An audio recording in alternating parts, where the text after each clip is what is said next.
আচ্ছা মা, তাজমহল এত সুন্দর, তাজমহল কি আমরাই বানিয়েছি তাই না? না তো, যিনি বানিয়েছিলেন উনার নাম সম্রাট শাহজাহান, উনি মুসলিম ছিলেন। ও আচ্ছা, তাহলে কুতুব মিনার নিশ্চয়ই আমরা বানিয়েছি?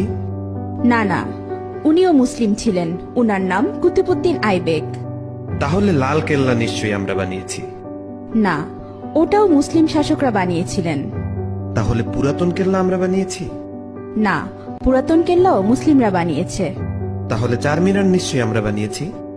না, চারমিনারও মুসলিম শাসকরা বানিয়েছে।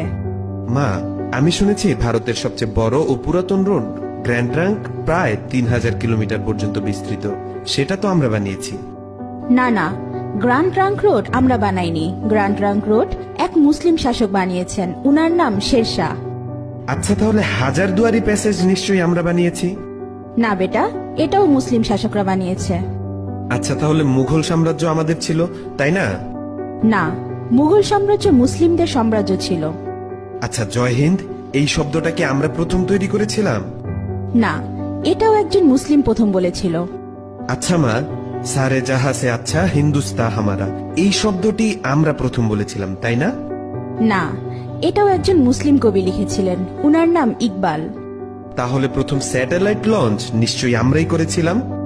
জি না, ভারত অনেকবার স্যাটেলাইট লঞ্চ করেছিল, কিন্তু প্রতিবারই ফেল হয়েছে।